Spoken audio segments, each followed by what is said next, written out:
Dissociative disorder এবং ট্রমার ভিতরে যে সম্পর্ক তার 3টি গুরুত্বপূর্ণ তথ্য দেব। প্রথম থেকে শেষ পর্যন্ত দেখবেন। কারো কোনো প্রশ্ন থাকলে অবশ্যই প্রশ্নের উত্তর আমরা দেব, আপনার কমেন্টের মাধ্যমে জানাবেন। আমরা কথা বলছি ডিসোসিয়েটিভ ডিসঅর্ডার এবং ট্রমা দুটোর ভিতরে কি সম্পর্ক আছে কিনা। এক কথায় জি আছে।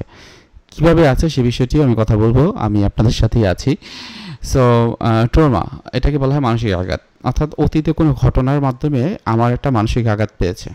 কাউকে অ্যাক্সিডেন্ট করতে দেখেছি, আমার কাছের কেউ মারা গিয়েছে, সেটা আমার খুব খারাপ লেগেছে, কষ্ট লেগেছে এবং ওইটা ভুলতে পারছি না।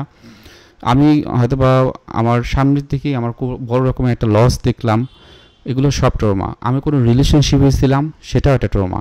আমি যখন ছোট ছিলাম আমাকে সিকিউরিটি দেওয়া হয়নি, আমি খুব কষ্টে ছিলাম, ভয়ে ছিলাম, এটাও ট্রমা। তাহলে এই যে ডিসোসিয়েটিভ ডিসঅর্ডার এটা কিন্তু একটা সময়ের পর হয় এবং সেই ক্ষেত্রে ওই ব্যক্তি দেখা যায়, রিসার্চেও দেখা গিয়েছে বেশিরভাগ ক্ষেত্রে তার বিভিন্ন রকমের ট্রমার ভিতর দিয়ে যায়। কিছু কিছু ক্ষেত্রে কমপ্লেক্স ট্রমা থাকে, যার জন্য এই যে ডিসোসিয়েটিভ ডিসঅর্ডারটা আরও বেশি সিভিয়ার থাকে। তাহলে এই জায়গাটাতে আপনার 3টা জিনিস আপনাকে জানতে হবে। সেটা হলো একটি, আমি যেটা প্রথমেই বললাম, ট্রমার কারণে ডিসোসিয়েশন হয়। আমাদের কাছে যখন আসে কাউন্সেলিংয়ে আমরা কিন্তু এক্সপ্লোর করি, অ্যাটাচমেন্ট স্টাইলটা দেখি, বড় হওয়ার সিস্টেম, সে কীভাবে বড় হয়েছে, তার আশেপাশে কে ছিল, সে যখন ভয় পেত তখন কার কাছ থেকে সিকিউরিটি চাইতো, বাবার সাথে তার সম্পর্ক কেমন ছিল, মায়ের সাথে, বন্ধুবান্ধবের সাথে কেমন সম্পর্ক ছিল, বাবা মায়ের সম্পর্কটা সে কীভাবে দেখেছে, সব কিছু কিন্তু আইডেন্টিফাই করতে হয়।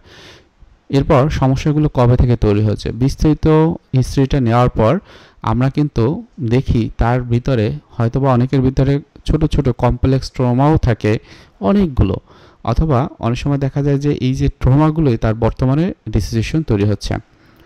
2 নম্বরে যে বিষয়টি আমি বলবো, স্মৃতি হারানো বা বিভ্রান্তির জন্য ট্রমা মূল কারণ। অনেক সময় হয় কি ডিসোসিয়েশনতে হয়, সে কি হয়, সে হয়তো বা ভুলে যাচ্ছে, কোনো কিছু অনেক কিছু মনে রাখতে পারছে না।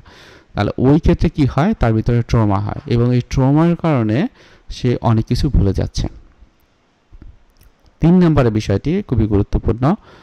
ডিসোসিয়েটিভ ডিসঅর্ডার যদি হয়, ট্রমা আছে কি নেই সেটা একজন প্রফেশনাল কাউন্সেলিং সাইকোলজিস্ট, যে ট্রমার উপরে আলাদা ট্রেনিং আছে, সে কিন্তু বিষয়টি বুঝতে পারে। পরবর্তীতে সে ট্রিটমেন্টটা কীভাবে হবে, আপনার বর্তমান অবস্থাটা কি, সেটা বুঝে আপনাকে চিকিৎসা দিতে পারে।